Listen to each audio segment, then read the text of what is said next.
सिद्ध प्रभु को नमन, सिद्ध प्रभु को नमन। आचार्य को नमन, आचार्य को नमन। उपाध्याय को नमन, उपाध्याय को नमन। सर्व साधु को नमन, सर्व साधु को नमन। यह है मेरे पंच गुरु, इनको सदा नमन। इनके नमन से हो मुक्ति पथ पे गमन। इनकी ही भक्ति में हो मेरे मन वचन। आप लोग भोजन करके नहीं आए? अच्छे से बोले तो तेज तेज से लगना चाहिए, भगवान का नाम ही तो ले रहे हैं। अरिहंत जय जय, सिद्ध प्रभु जय जय।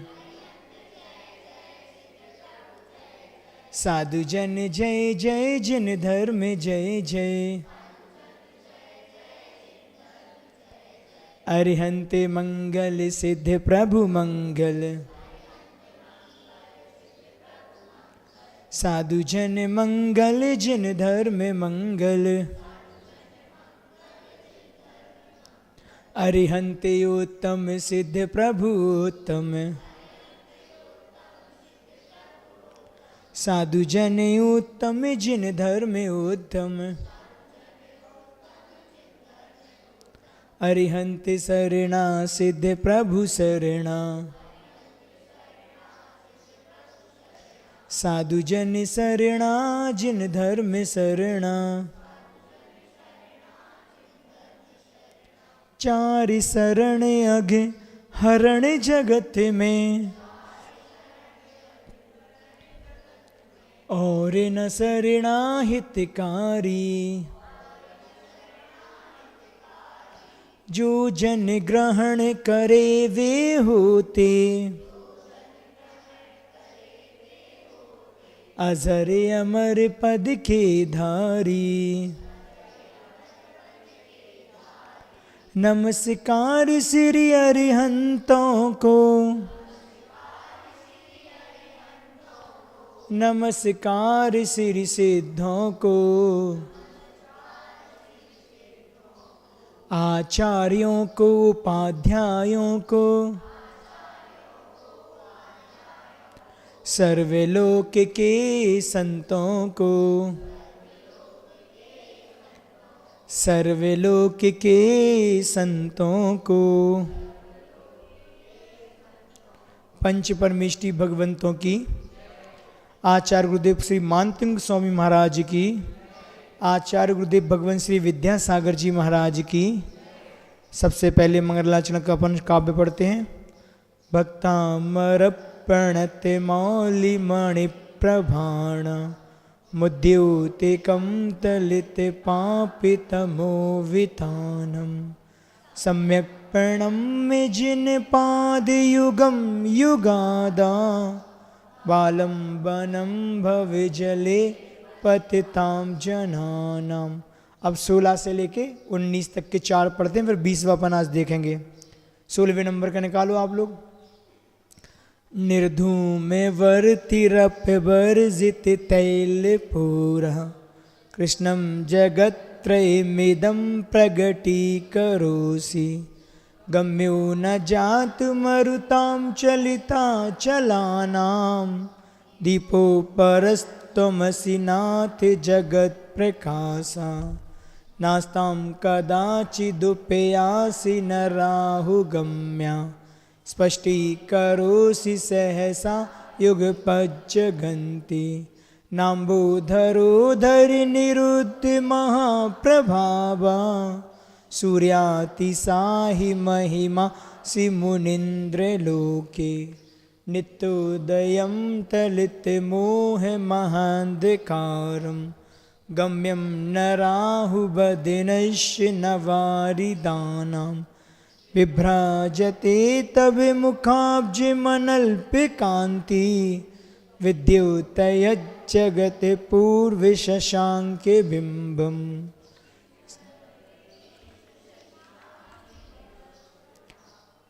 युष्मन्मुखेन्दुदलितेषु तमः सुनाथ निष्पन्न सालिवन सालिनि जीवलोकै कार्यं कियज्जलधरै जल भार नम्रै। बहुत अच्छा। अपन ने 18-19वें नंबर कल देखा था।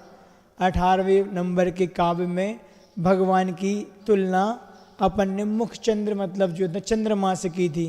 मतलब चंद्रमा भी भगवान आपके यहाँ फीका है, हर प्रकार की जो चंद्रमा अस्त को प्राप्त होता है, लेकिन प्रभु आपका मुख चंद्र कभी अस्त को प्राप्त नहीं होता। चंद्रमा में केवल अंधेरा मतलब वो अंधेरे को हरता है, लेकिन आपका मुख चंद्र तो मोह रूपी अंधकार को हरने वाला है और उसको राहु ग्रसता है, लेकिन आपको राहु नहीं ग्रस सकता। और चंद्रमा को तो बादल ढक सकते हैं, लेकिन आपको किसी प्रकार का आवरण आपके ऊपर नहीं आ सकता। आपकी कांति हमेशा बनी रहेगी। चंद्रमा की कांति तो घटती बढ़ती रहती है, उसका प्रकाश आदि। ऐसे अपन ने 4-5 माध्यम से 18वें नंबर के श्लोक में भगवान की अद्भुत मुख चंद्र की अपन ने बात कही थी। और 19वें नंबर में भगवान का मुख चंद्र कैसा है? तम को हरने वाला है, मतलब अंधकार को हरने वाला है।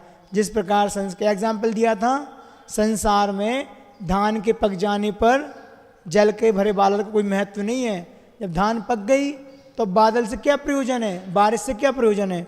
उसी प्रकार आपके मुख के दर्शन हो गए, आपको देख लिया और देखने से अंधकार नष्ट हो गया मेरा, तो फिर चंद्रमा और सूर्य से क्या प्रयोजन है।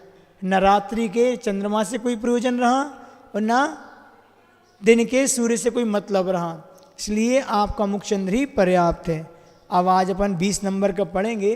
बहुत अच्छी बात आप लोगों को बताएं। अपन शुरू करें। अपन स्तुति क्यों करते हैं? भगवान की स्तुति कर रहे हैं, जैसे ये स्तुति पाठ है ना, इसके पीछे प्रयोजन क्या है? हाँ, बहुत अच्छा। प्रथम उद्देश्य तो ये कि भगवान इसके माध्यम मेरी कर्म की निर्जरा हो। ये बात तो ध्यान रखो। कोई भी अच्छा कार्य करते हैं, धार्मिक अनुष्ठान किसी प्रकार करें, चाहे वो पूजन करें, चाहे वो आराधना करें, चाहे स्तुति पढ़ें, चाहे माला फेरें, चाहे गुरुओं की सेवा करें, आहार दान, सब में उद्देश्य एक ही होना चाहिए कि अनादिकाल से बंधे जो हमारे पाप कर्म हैं, इनमें हमें कुछ तो राहत मिले। कुछ क्या, बहुत मिलती है। इस प्रकार की क्रिया अगर शुभ भावों से की जाती है, अच्छे मनोभाव से, तो वो हमारे लिए असंख्यात गुणी कर्म की नजरा में कारण बनता है। और बहुत अच्छी बात है, स्तुति एक माध्यम होता है हमें भगवान से जोड़ने का, क्योंकि भगवान की स्तुति भगवान का गुणानुवाद है। भगवान, हम आपके गुणों का वर्णन कर रहे हैं। आपके पास तो अनंत गुण हैं और हमारे पास संख्या शब्द हैं।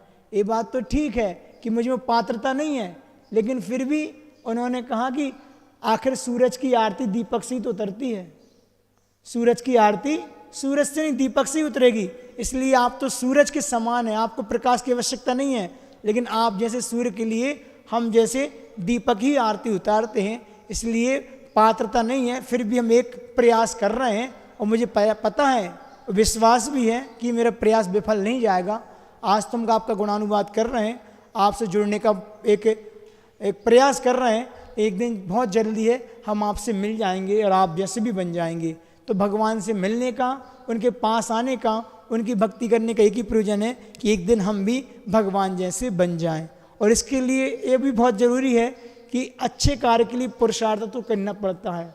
बुरे कार्य के लिए हमेशा लोगों का सहयोग हमेशा बना रहता है, लेकिन अच्छे काम में लोग बाधा ही बांधते हैं। और एक और बहुत अच्छी बात है, गुरुजी कहा करते हैं कि जरूरी नहीं कि आप अपनी अगर कोई उपदेश दे रहे हों या भगवान की कोई अच्छी चीज़ बता रहे हों, तो उसमें लोगों का होना ज़रूरी है कि बहुत से लोग होना चाहिए, पूरा हाल भरा होना जब हम उपदेश दें। अगर कम पात्र भी हैं, 2 पात्र भी हैं, तो उनको एक मान के कि नहीं इन 2 का भी कल्याण हो, उस उद्देश्य को आपको देना चाहिए। तो अपन भी ये ना सोचे कि नहीं महाराज जी यहाँ आने से क्या प्रयोजन है। ये बात पक्की, पंचम काल है, आपको यहाँ मंदिर में भीड़ नहीं मिलने वाली। और कोई काम होता, फिल्म होती, कोई नया शो आया तो सब जल जाती, द कश्मीर फाइल है ना, वही वाली सब लोग देखने जा रहे हैं, हमने सुना। कोई भी मतलब पंचेंद्र के विषयों के लिए तो बहुत जल्दी हम तैयार हो जाते हैं। भगवान की भक्ति की बात आती है तो हमारे पास बहुत से विघ्न बाधाएं आती हैं। चलिए अपन 20 नंबर की स्तुति करते हैं। इसमें भी बहुत अच्छे भाव हैं आचार्य महाराज के। भगवान आपका मुखचंद्र कैसा है अपन ने पढ़ लिया था, लेकिन आप जैसा आपका ज्ञान है ना, वह ज्ञान संसार में दूसरे के पास है ही नहीं है। आपका ज्ञान रत्नों की भांति है, संसार में अन्य जीवों का ज्ञान तो कांच के टुकड़े की भांति चमक रहे हैं। उसको लेके बहुत अच्छी बात यहाँ काव्य में कही है। अपन इसका अन्व्यार्थ शब्द का अर्थ पकड़ेंगे, पहले इसका पाठ कर लें। ज्ञानम यथा त्वयि विभाति कृता विकाशम नैवं तथा हरिहरादिषु नायकेषु तेजो महामणिषु याति यथा महत्वं नैवं तु कांच सकले किरणा कुलेपि। क्या बोल रहा है इसमें? इसका आप लोग को पढ़ना तो बन गया ना, फिर से पढ़ें। आप लोग प्रतिदिन पाठ करते रहते हैं, इसलिए यहाँ पे अगर कोई ऐसा जो आपसे बोलते ना बन रहा, गलत पढ़ते हो तो आप खुद मिला लें, अपन एक बार और बता देंगे। बाकी ये बहुत सरल है। तो इसका अर्थ करें अपन। इसमें कह रहे हैं कृतावकाशम ज्ञानम यथा त्वयि विभाति, पहली लाइन है ना। तो कह रहे हैं कृत अवकाशम, अवकाश को प्राप्त। अवकाश समझते ना, रविवार का अवकाश अपन बोलते हैं, छुट्टी मतलब। तो अवकाश को प्राप्त ज्ञानम, ज्ञान यथा त्वयि जिस तरह आप में विभाति शोभायमान होता है, तथा एवं हरिहरादिषु नायकेषु, दूसरी लाइन, उस तरह का हरिहरादिषु नायकेषु, हरिहर आदि देवों में, आदि से बहुत से जाएंगे, हरिहर महादेव है ना, और कौन है, ब्रह्मा है, विष्णु है, महेश, अपन मतलब अन्य जितने भी देवता लोग हैं उन सब की बात कर रहे हैं। तो जिस प्रकार अवकाश को प्राप्त ज्ञान आप में शोभायमान होता है, उस तरह हरिहर आदि देवों में न विभाति, वह शोभायमान नहीं होता। तेजा महामणिषु यथा महत्वम याति। क्या समझ में आया? तेज महामणिषु, तेज महामणियों में, बड़े बड़े रत्नों में, शोभा मतलब बहुमूल रत्नों में, यथा जैसे महत्वम याति, महत्व को प्राप्त होता है। रत्न होते हैं महत्व को, बहुत कीमती होते हैं, तो उनका एक बहुत देखभाल करनी पड़ती है। तो कह रहे हैं जैसे तेज महामणियों में जैसे महत्व को प्राप्त होते हैं, तू से मतलब निश्चय लेना, नेवम तू लिखा ना, निश्चय से एवं न एवं मतलब वैसे महत्व को किरणा कुलेपी कांच शकले नाति, अर्थात निश्चय से वैसा किरणों से व्याप्त मतलब फैला हुआ कांच का शक्ले न आती, कांच के टुकड़ों में प्राप्त नहीं होता। जिस प्रकार प्रकाशमान शोभायमान तेज महामणियों में जो उसका तेज महत्व को प्राप्त होता है, निश्चय से वैसे महत्व को किरणों के से व्याप्त, मतलब किरणें तो कांच की उसमें भी निकल रही हैं, तो उस किरणों से व्याप्त कांच के टुकड़े में भी प्राप्त नहीं होता। समझ में आया? शब्द को पकड़ा। हम पूछें किरणा कुलेपी से क्या लिया है? किरणा कुले अपी, हाँ, और अपी से मतलब भी है ना, और किरण मतलब किरणें, और कुले से मतलब किरणों का समूह, मतलब उससे व्याप्त पूरे, किरणों से व्याप्त भी कांच शक्ले ना यति, कांच के टुकड़े प्राप्त नहीं होते। हरिहरादिषु नायके जिससे क्या लिया है? आदि देवों से है ना। विभाति से क्या लिया? तो ही विभाति ज्ञानम यथा कृतावकाशम, अवकाश को प्राप्त, विभाति मतलब शोभायमान, विभाति मतलब उस विभा को मतलब उस प्रकाश को प्राप्त हुए। तो जिस प्रकार आपका ज्ञान है ना, वैसा ज्ञान अन्य देवी देवताओं में देखने को नहीं मिलता। जिस प्रकार मणियों का तेज रहता है, वह तेज अपने आप में स्वाभाविक होता है, वह कांच के टुकड़ों में कितना दिख चमकने वाला है, ऐसा इसमें ने भाव किया। अर्थात इसका भावार्थ क्या है? हे भगवान, लोक और लोक को जानने वाला आपका जो निर्मल ज्ञान है, मल से रहित है। भगवान का ज्ञान कौन सा है? कौन सा ज्ञान भगवान को? केवल ज्ञान है ना, जानते, समझ में आ रहा। और आपका कौन सा ज्ञान है? अपन कौन से ज्ञान के धारी हैं? आवाज नहीं आ रही, तेज से बोलो। नॉर्मल ज्ञान। 5 प्रकार के ज्ञान होते हैं। कौन कौन से होते हैं? मति, श्रुत, अवधि, मनः, पर्याय, केवल ज्ञान। तो अपना ज्ञान कौन सा है? मति और श्रुत ज्ञान। वर्तमान में अवधि और मनः, पर्याय ज्ञान तो हो ही नहीं सकता, और केवल ज्ञान तो होने ही नहीं, भगवान को होता है। 13वें गुण स्थान में जाकर भगवान जब अरहंत अवस्था को प्राप्त होते हैं, उनको केवल ज्ञान होता है। हमारा आपका वर्तमान में मति श्रुत ज्ञान के माध्यम से हम जान सकते हैं, मति का प्रयोग करते हैं, श्रुत हमारे पास सामने जिनवाणी है, इसके माध्यम से हम उस ज्ञान को प्राप्त करते हैं। ठीक है ना? और अवधि, मनः, पर्याय ज्ञान, उसके लिए विशुद्धि और रिद्धियाँ चाहिए, तो उतनी विशुद्धि वर्तमान में नहीं बनती, इसलिए वह ज्ञान केवल अवधि ज्ञान और मनः, पर्याय ज्ञान ध्यान आज साधु देखने को नहीं मिलते।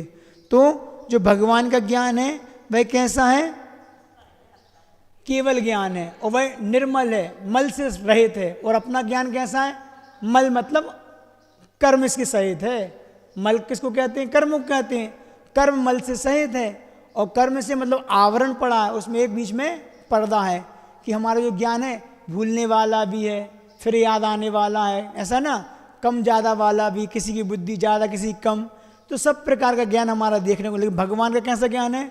मल से रहते स्पष्ट है, 3 लोक को वो अपने ज्ञान से जान रहे हैं। तो कह रहे हैं कि हे भगवान, लोक और अलोक को जानने वाला आपका निर्मल ज्ञान जिस तरह आप में स्वयं में शोभायमान होता है, प्रशंसा को प्राप्त है, उस तरह वह ज्ञान अन्न में, अन्न से ने क्या दिया है? ब्रह्मा है, विष्णु है, महेश है, हरिहर, जितने भी नाम हैं संसार में, जितने भी हैं, वो सारे शोभा को प्राप्त नहीं होते। भला, और एग्जाम्पल क्या दिया? भला जो तेज महामणियों में है, रत्नों में है, वह कांच के टुकड़ों में कैसे संभव है? अर्थात नहीं है। बात समझ में आई ना? अर्थ समझ में आया? तो इस श्लोक में किसका वर्णन किया है आचार्य महाराज ने? दिव्य ज्ञान का, केवल ज्ञान का। तो केवल ज्ञान किसे कहते हैं अभी बताया?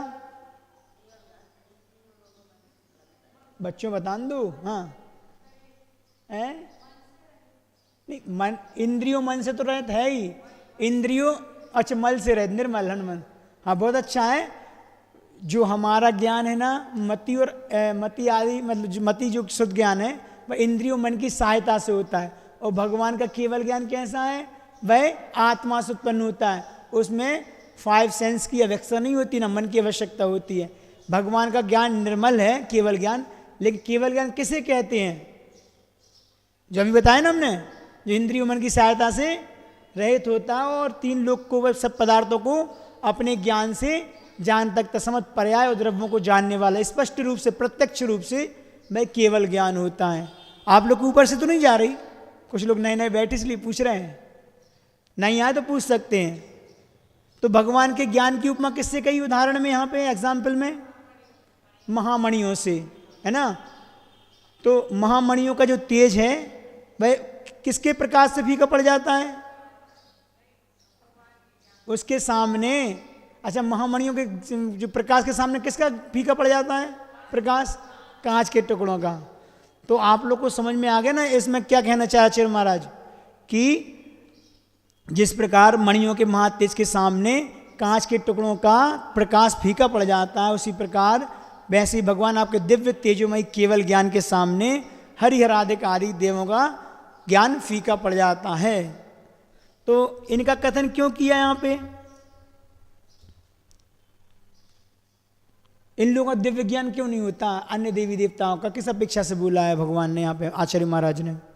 इनमें अंतर क्यों डाल रहे हैं, हम ये पूछना चाहें। सीधी सी बात है, भगवान का तो ज्ञान तो केवल ज्ञान है, इन बाकी का ज्ञान केवल ज्ञान नहीं है, क्योंकि इनके पास वो वीतरागता नहीं है। राग और देश के साथ इनका अपन स्वरूप जानते हैं।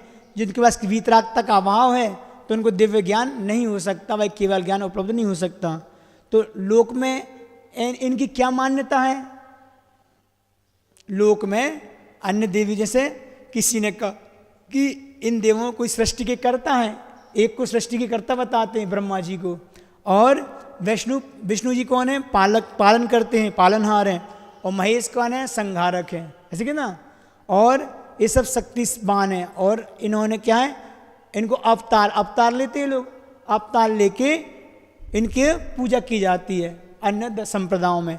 लेकिन अपने यहाँ ऐसा नहीं है कि कोई सृष्टि को बनाने वाला हो, कोई संभालने वाला हो और कोई मिटाने वाला हो।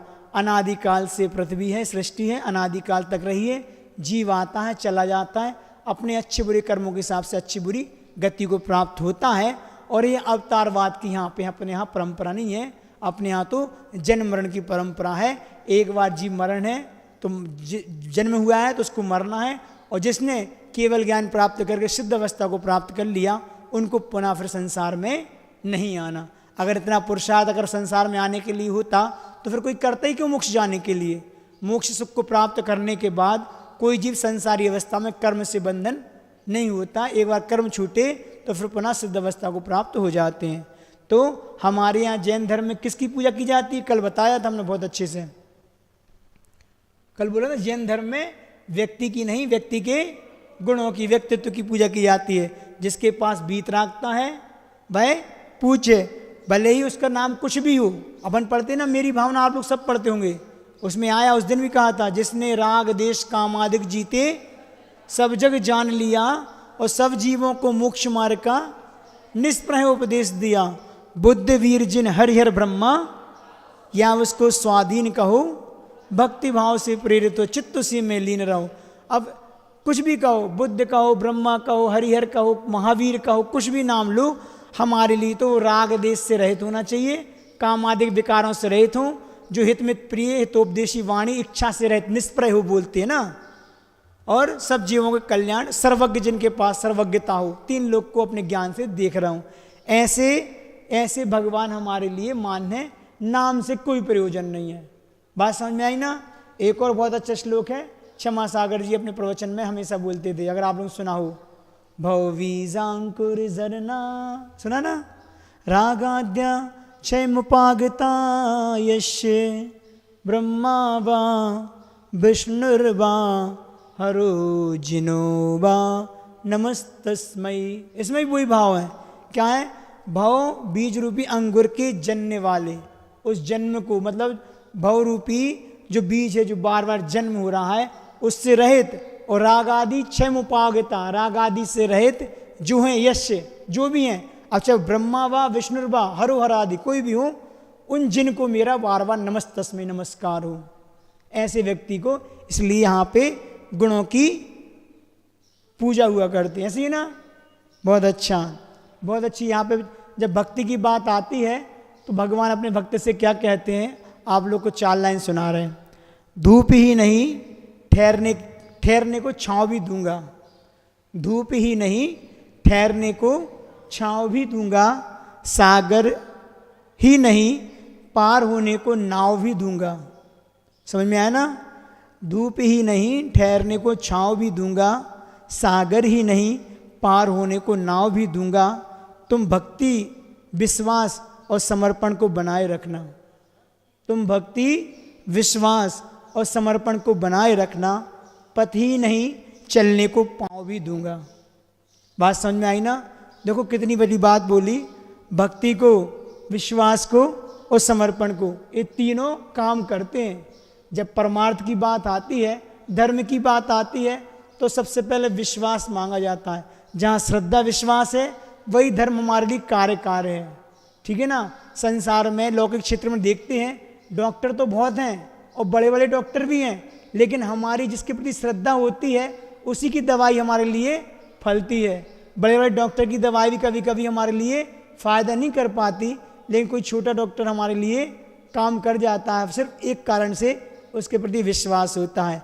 तो वह विश्वास और वह भक्ति बहुत काम की होती है। और सबसे बड़ा है समर्पण, क्योंकि धर्म के मार्ग में देव शास्त्र के प्रति समर्पण की बड़ी आवश्यकता होती है।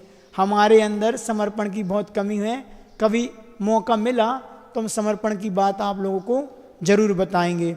अभी विश्वास की है, एक जब अपन इसको प्रसंग को पूरा करेंगे ना, तो विश्वास को लेकर एक छोटी सी बात और बताएंगे आप लोग को। अभी अपन आगे का एक श्लोक और देख लें, है ना। जल्दी देख लेते, समय बहुत जल्दी हो जाता, घड़ी सामने दिख जाती मुझे। तो अंत में जो पाया सो सब ठीक है। इसमें भी यहाँ पर कहा कि भगवान आपको देख लिया, तब संसार में हमें किसी और को नहीं देखना। और ये बात भी अच्छा है कि भगवान हमने पहले कुछ आपसे कम देख लिया, आपको देखने के बाद इतनी तृप्ति हो गई, अब किसी को नहीं देखना। इसी बात को यहाँ पे आचार्य महाराज स्तुति के माध्यम से अपन को बता रहे हैं। क्या कह रहे हैं, अपन पहले काव्य पढ़ेंगे। मन्ने वरम हरिहरादय एव दृष्टा दृष्टेषु येषु हृदयम त्वयि तोषे मेति किं वीक्षितेन भविता भुवियेन नान्यः कश्चिन्मनोहरति न ते भवान्तरेऽपि। समझ में आया? इसका अर्थ करें अपन। इसमें सबसे पहले संबोधन कहाँ दिया है, अपन को संबोधन को पकड़ना कहाँ पे है, बहुत जल्दी बताऊं। आया ना, बहुत अच्छा, उसने देख लिया। नाथ, नाथ आया ना, चौथे चरण में हरति नाथ है। तो हे नाथ, मन्ने दृष्टवा हरिहरादय एव वरम। क्या बोल रहे हैं? हे स्वामी, मन्ने मैं मानता हूं कि दृष्टवा देखे गए जो हरिहरादय एव वरम, हरिहर मतलब विष्णु, महादेव आदि देव ही अच्छे हैं। क्या बोल रहे हैं? वो देव ही अच्छे हैं, मैं मानता हूं। एसु दृष्टेषु, जिनके देखे जाने पर, हृदयम तोयि तोषम एति, हृदय मतलब मन में, तोयि आपके विषय में संतोष को प्राप्त हो जाता है। तोषम मतलब संतोषम, तोष को प्राप्त, तो संतोष को प्राप्त हो जाते हैं। वीक्षितेन, वीक्षितेन आया ना, वीक्षितेन भवता अर्थात देखे गए आपसे, किम एन भुवि अन्य कश्चित भवांतरे अपि। किम मतलब क्या लाभ है, एन भुवि जिससे कि पृथ्वी पर, अन्य कश्चित अन्य कोई दूसरा देव भी, भवांतरे अपि मना न हरति, भवांतर जन्मांतर में भी चित्त को नहीं हर पाता। शब्दार्थ आया, अभी अर्थ समझ में नहीं आया होगा लेकिन बता दे रहे, शब्द तो पकड़े पहले अपन। वीक्षितेन क्या कहा, देखे गए है ना, अक्षतेन वीक्षितेन अपनी अक्ष मतलब आंखों के द्वारा देखे गए आपसे। किम लाभ, क्या लाभ है, एन भुवि, भुवि मतलब पृथ्वी पर, जिनके द्वारा जिससे कि पृथ्वी पर अन्य कोई देव भी, भवांतरे अपि जब जन्मांतर में भी, भव के अंतरे में भी, मन न हरती मत मन को नहीं हरता। आया मन्ने दृष्टवा, मैं मानता हूं कि देखे गए हैं अन्य देवी देवताओं, वे भी अच्छे हैं। ऐसी दृष्टि से जिनको देखे जाने पर हृदय मन में आपके विषय में संतोष प्राप्त होता है। आया, हम भावार्थ तो बता दे रहे, उससे तो बहुत जल्दी की, लेकिन हम जिस शब्द का अर्थ आप लोग को समझ में जाए, भाव तो मन कभी भी लगा दें। कश्चिन मना से क्या लिया, कोई दूसरा, ऐसे ही ना, अन्य कश्चिन अन्न, भवांतरे अपि मना न हरति, तो समेत संतोष को प्राप्त होते हैं। भवता किम, उससे क्या लाभ है, एन बुद्धि पृथ्वी पर, अर्थात हे भगवान, हे नाथ, आपके दर्शन करने से, क्या बोलना है इसमें यार भावार्थ, आपके दर्शन करने से पहले, जब आपके दर्शन हमने नहीं किए थे, हम आपको नहीं जानते थे, आपके वीतरागता को, सच्चे जिनेंद्र भगवान को हमने नहीं देखा था, उससे पहले मैंने हरिहर आदि देवों को देख लिया, सो ठीक ही किया। वो भक्त क्या बोल रहा है, हमने पहले अन्य देवों को देख लिया, सो ठीक ये किया, क्योंकि उन्हें देखने के बाद आपके प्रति मेरा हृदय संतोष को प्राप्त हो गया। नहीं देखा होता तो हो सकता था कि आपके बाद हमारे लिए इच्छा बनी होती कि उनमें भी कुछ होगा, उनको हमने पहले देख लिया, जान लिया, अब मुझे और कुछ नहीं देखना है ना।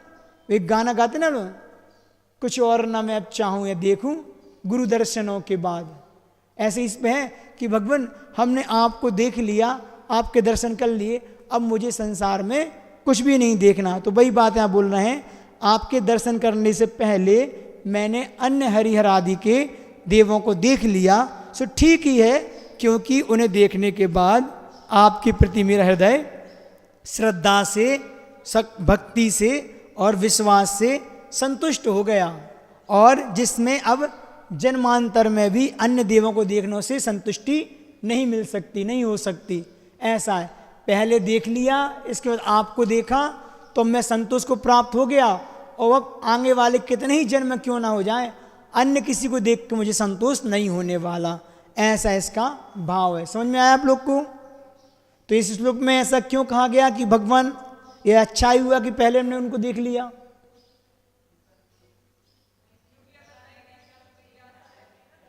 हाँ, बहुत अच्छा, कि मतलब जिस चीज के बारे में उनको पहले से ज्ञान नहीं होता तो उसको जानने का एक भाव रहता है, और जानने में अच्छे बुरे की पहचान भी। जैसे हमने पहले कुछ बुरा देखा हो, बाद में कुछ अच्छा देखा हो, तो मुझे लगता है कि ये चीज़ अच्छी है, ये चीज़ तो हमने देखी हुई है, हमने भोगी हुई है, मेरे ज्ञान का विषय है, इसके माध्यम से दुखी होता है। तो उन्होंने यही कहा कि क्योंकि पहले सभी को देख लिया, फिर आपको देखा, तो आपके विषय में संदेह नहीं रहा, किसी प्रकार डाउट नहीं रहा। ठीक है ना, ये कहना चाह रहे हैं। तो सभी कर देखकर आप मतलब वापस आने पर क्या क्या होता है, अच्छे बुरे और खरे खोटे की तुलना हो जाती है। अच्छा क्या है, बुरा क्या है, सही क्या है, गलत क्या है, क्या मेरे योग्य है, क्या नहीं, ये सब बातें पता चल जाती हैं। यदि शुरुआत में ही बीतरागी भगवान के दर्शन हो जाते तो क्या भाव बन पाता, क्या होता फिर उसमें? तो अन्य के प्रति हमारा आकर्षण बना रहता। जब इनको जानते नहीं, जान ही नहीं पाते, तो हम उनके लिए सब कुछ अच्छा मानते।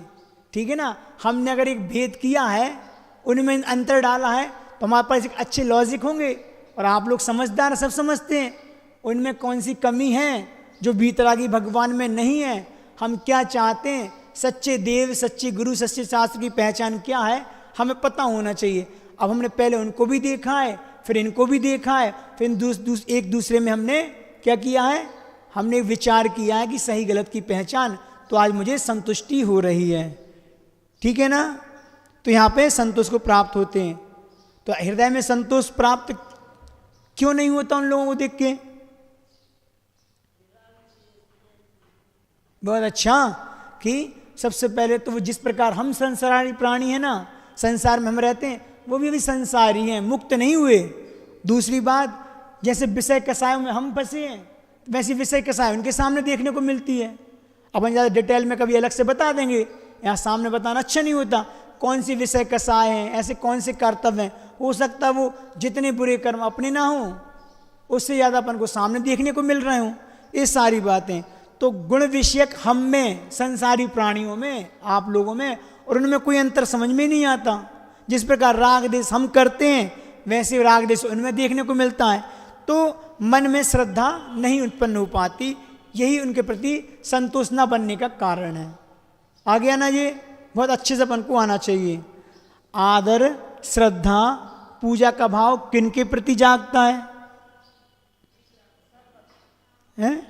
बहुत अच्छा, जो संसार में रहते हुए, जो संसार से मुक्त होने के लिए सांसारिक आरंभ परिग्रह का त्याग करके और विषय कसायिक रूप जो प्रवृत्ति है उससे हटकर अपना समय, ज्ञान, ध्यान, जप, स्वाध्याय आदि ऐसे काम में और उत्तम अच्छी आत्मा का आचरण करते हैं, आत्मा आचरण करते हैं, आत्मा का अनुभव करते हैं, ऐसे सच्चे गुरुओं के प्रति संसारी प्राणियों का आदर, श्रद्धा, पूज्यता का भाव प्रकट होता है। जो मेरे सामने दिख रहे हैं, मतलब जो मुझसे ऊपर उठ गए हैं, विषय कसायों से ऊपर उठे हैं, संसार के प्रपंच परिग्रह आदि से रहे थे, ऐसे गुरु हमारे लिए आदर्श हैं।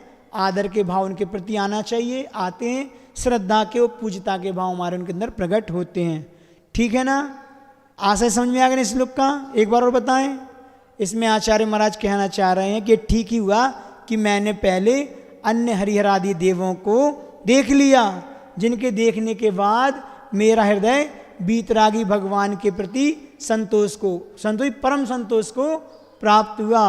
उन सभी को देखने से अब मुझे क्या लाभ ही क्या है? बस लाभ तो यही है कि इस धरती पर जन्म जन्मांतरों में भी अन्य कोई दूसरा मेरे चित्त को नहीं भाए, मेरे चित्त में स्थान न बना पाए। अगले जितने भाव भी रहे भगवान, जब तक हम भगवान न बन पाए तब तक आप ही मेरे भगवान हो। आपके वीतरागता हमेशा दर्शन और उस वो हमारे जीवन में उतरती रहे, यह इसका भाव है। ठीक है ना, इतना ही पर्याप्त समझते हैं। कल अपन देखेंगे समय बहुत हो गया। हम बात कुछ और करना चाह रहे थे विश्वास की, 2-3 चीज़ हमने देखी थी उसके ऊपर। बहुत अच्छी बात है।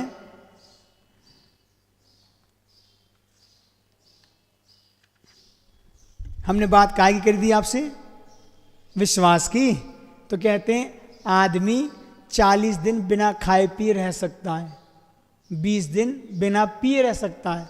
40 दिन अपन सोच रहे खाए बिना रह सकता है, 20 दिन बिना पिए रह सकता है, 3 मिनट श्वास लिए बिना जिंदा रह सकता है ना।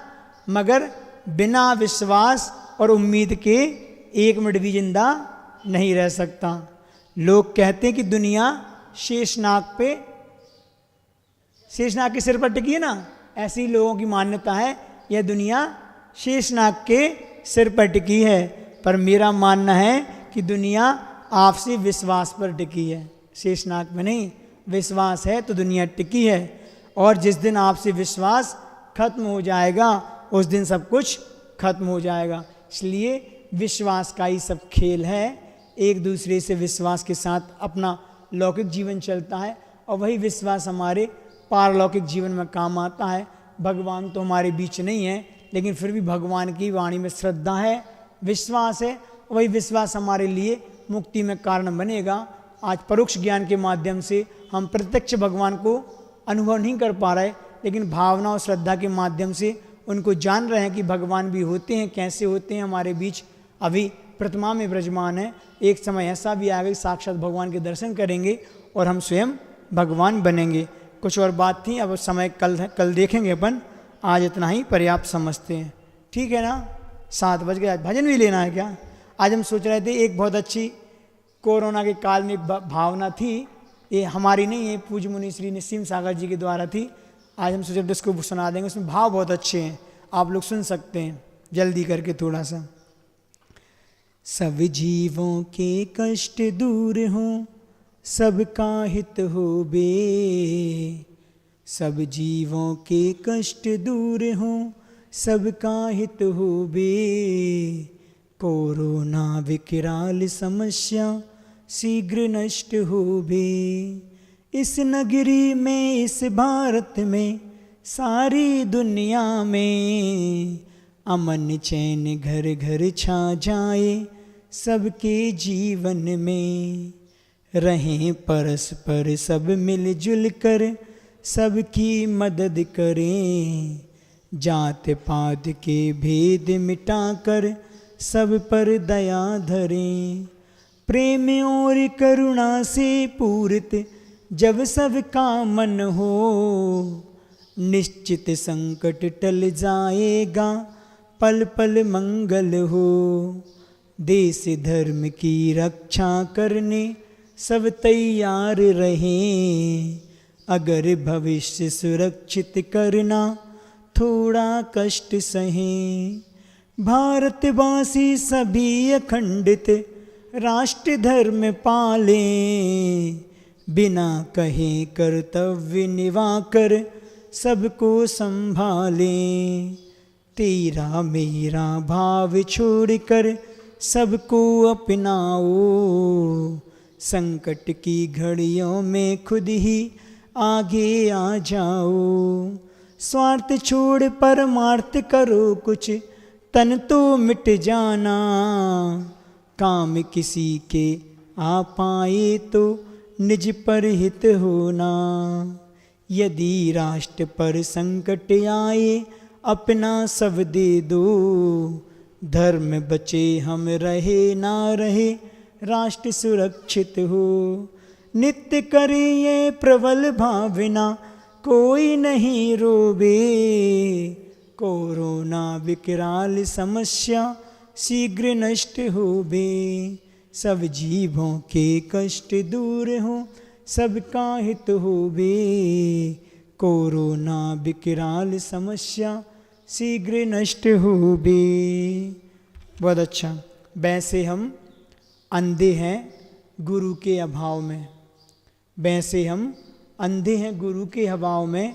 वैसे हम लंगड़े हैं चारित्र के अभाव में। वैसे हम गूंगे हैं सत्य के अभाव में। वैसे हम बहरे हैं जिनवाणी के अभाव में, लेकिन जैसे ही हमें गुरु मिले हम सर्वांग सुंदर हो गए। आचार्य गुरुदेव भगवान श्री विद्यासागर जी महाराज की, समस्त आचार्य संघ की